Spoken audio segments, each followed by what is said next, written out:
What do you think of the main event? Covington Masvidal. Colby is coming off a loss to Kamaru. Now, look, this is what I would be saying. If I was looking at this as a strict analyst, I'd say Colby has the advantage because of the wrestling, and he'd probably get him down and probably win a decision that way because he's going to be hard to put away Masvidal. But I'm not putting on my analyst hat. I'm putting on my fuck you Colby hat. I think that fucking Jorge is he's gonna stop him in like the fourth because he's gonna get through, he's gonna hurt him, and then he'll get him out of there. All right. Okay, you're taking Jorge Masvidal in the fourth? No, I'm gonna say he'll hurt him early. Maybe we'll get him out of the third round. I think Colby stops Jorge in the third. I hate to say it too because I want Jorge. Yeah, everybody wants Jorge. But I think again, Colby is relentless and he never gets tired. He just doesn't get tired. So I say that he stops him in the third. He doesn't get tired, but we're tired of that motherfucker. So I hope he loses. So yeah, I'm not believing. I'm happy to be wrong about this. That's not even trying to give. To be honest, yeah. I think Colby wins. I would be remiss not to bring up the current Cain Velasquez situation while I have you here.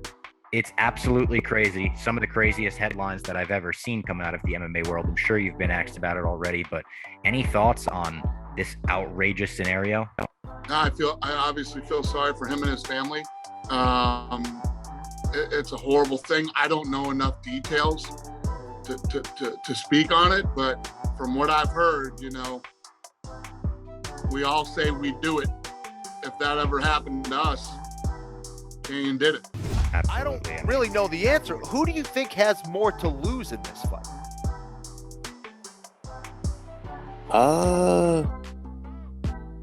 I think Colby does, believe it or not, because he's more of a shit talker. Jorge's lost his last couple, so I don't think, as far as that, I mean, you're talking about like street credibility or something like that, or I think the guy, I always think it's the guy that's talking the most has the most to lose. I just, like, as a basic premise, you know what I mean? Right. And yeah. I wonder where each of them go after them. I guess I'm coming from that standpoint of where do they go if they lose? You know what I mean? Like, where does Jorge go if he loses, and where does Colby go if he loses? Well, I got to tell you, I don't think. See, I like, again, I'm not sure of this, but I don't think Jorge has to go anywhere. I think he did pretty good for himself. You know what I mean? He's a huge name. I think he goes wherever he wants to go. I think he's carved out his identity, is what you should do, right? As you building, he's built his brand around the identity that he's brought, which I think carries him win or lose. The other guy hasn't really, he hasn't really won like this type of fight before. So I think he's the guy. If he loses, then he lost to a journeyman who just lost twice in a row or whatever, whatever the thing is. I think, and for a guy that's talking shit like that, I think he's the guy that's got the pressure on him. I don't think Jorge has any pressure. I think he's a street guy, and I don't think he has any pressure on him at all. I think he's going to go in and handle this just like he handles any other fight, I'm the undisputed. I'm the #1 pound-for-pound fighter in the world. And next weekend on pay-per-view, I'm going to expose this little man just beat the out of you, dumb. Are you still sleeping? You still sleeping? Hey, Brad.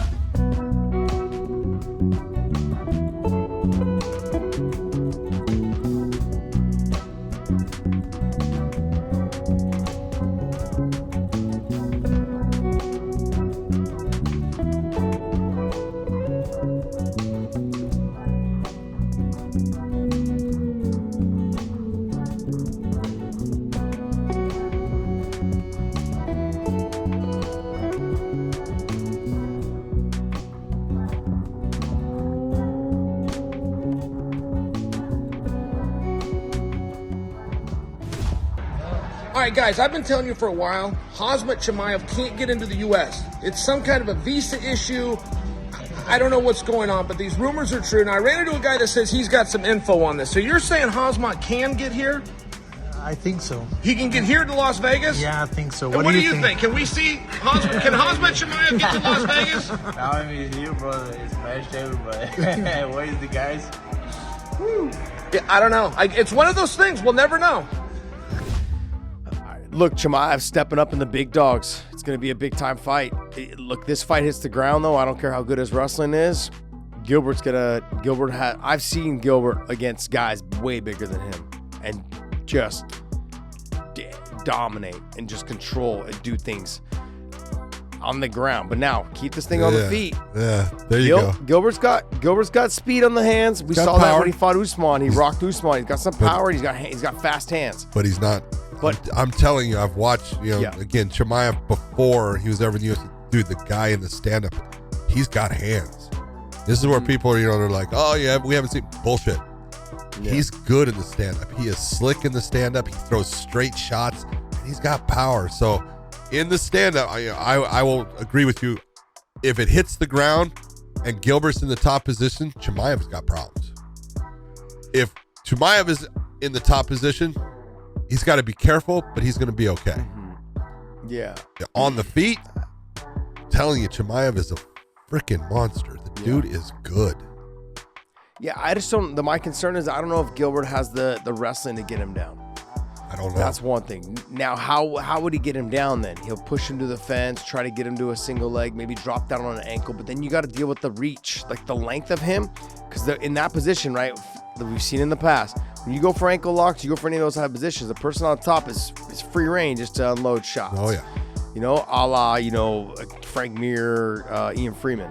I mean, let's just, you know what I mean? Like those type of scenarios can put you in a lot of trouble. You're going way back. Just huge. I am going way back. If you guys haven't seen that fight, go look it up. The story UFC behind 38. that fight, just so you guys understand, Ian Freeman had just lost his dad, I believe, the day before. Yeah. Right? It was that during that last couple, while he was already in Vegas, ready for the No, it was in England. In England. It was in England. It was a great, it was one of those scenarios where just a great story. Big heart. Yep. Yeah, big heart. Anyways, but Gilbert Burns, we saw he's got fast hands. We saw he got power against Usman. He can rock you, get you in trouble.